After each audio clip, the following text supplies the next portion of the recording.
喂，又係我阿華，今日嚟到呢個中山城區嘅奇觀娛樂項目，可以睇到佢整體嘅裝修咧非常之中式噶。咁佢呢邊係一個低密度嘅樓盤，咁喺呢個城區裏面咧可以叫做唯一噶啦。咁我哋向入面睇睇，眾裏尋他千百度，你再越來花千樹。睇翻呢度俾翻你嘅整體園林景觀，佢係一個非常之靚嘅中式景觀嚟噶。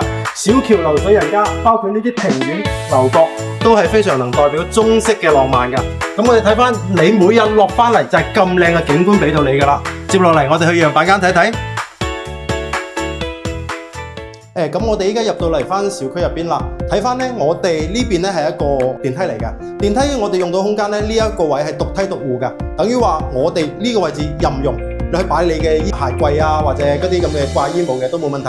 咁入翻嚟我哋間屋度啦，睇翻屋咧，你見到佢嘅門咧做嘅一個雙開門。我之前講過啦，豪宅嘅標準佢係做雙開門噶，別墅同埋大平層都係用到佢。同時我哋睇翻呢度，佢係一個 Chromo 嘅一個電子閘門。咁呢邊嘅話咧，你嘅屋裏面所有嘅電器咧，智能控制都係喺呢度噶。同時咧，睇翻我哋嘅呢個鎖係用到飛利浦嘅，所以配套方面係非常非常之高噶。咁我哋往翻餐廳呢邊睇翻啦。餐廳呢邊咧，你見到呢邊係有間房噶。咁呢間房咧係可以打咗佢，同餐廳作為一個連通空間，咁可以作為一個聚餐吧嘅空間都非常大。其實攞嚟做房啊都係冇問題噶，瞓人都 OK 噶。咁我哋睇翻呢邊啦，呢邊就係我哋個廚房。廚房你睇到嘅咧，交翻俾你嘅呢啲廚具咧都係Chromo噶，同時都係集翻去嗰個智能家居嗰度。另外呢邊就有一個生活陽台，阿華之前成日講噶，生活陽台係好有用噶，因為我哋可以攞嚟晾衫嘅。OK， 咁我哋行翻入嚟再睇翻啦。咁我哋從廚房出嚟就到翻我哋客廳呢邊。咁我要講嘅唔係客廳，我哋再睇翻呢邊係有間房嘅。入門後嘅右手邊係一間套房嚟噶。套房係咩意思啊？套房即係有廁所噶。你睇翻呢邊個洗手間，洗手間咧雖然唔算非常大，但係已經足夠我哋使用噶啦。另外呢間房個面積係非常大噶，作為老人房啊，即係長輩房係非常之好用噶，因為佢個景觀你可以睇翻非常之靚。同時呢邊擺張米八床都係綽綽有餘，亦都可以擺翻衣櫃噶。咁我哋繼續往出邊行，咁睇翻呢邊啦。呢邊就係我哋一個非常大嘅一個客廳啦。咁我目測佢開間咧係達到去7米左右嘅，非常非常大。咁我哋亦都可以好似佢咁做一個投影，包括呢邊嘅背景牆都可以幫你做埋噶啦。呢個已經係膠標嚟嘅，整體嘅膠標非常非常之高。咁我哋往翻呢邊睇就係我哋一個非常非常大嘅陽台。呢個陽台大到可以用離譜嚟去形容佢。咁我哋有時可以同朋友喺度做下 barbecue 啊，乜都 OK 嘅。所以話呢啲空間俾到你，邊度攞嚟㗎？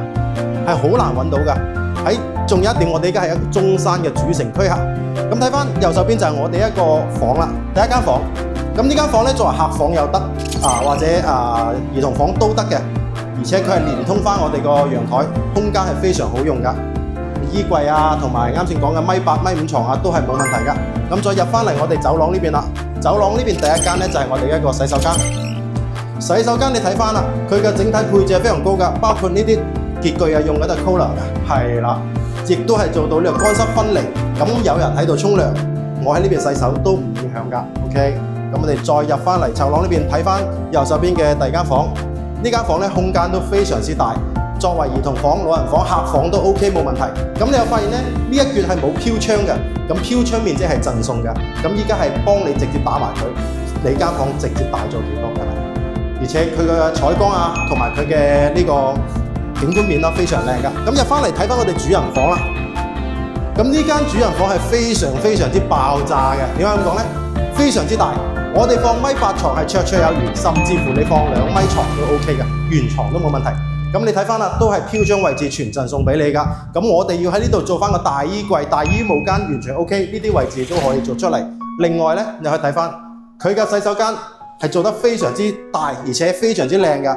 配套嘅嘢都係全部高級嘅，同時做咗一個雙洗手台嘅設計，真係只有豪宅先俾到你㗎。咁如果你對呢間屋感興趣嘅話，可以即刻聯繫我阿華，朱阿華等你。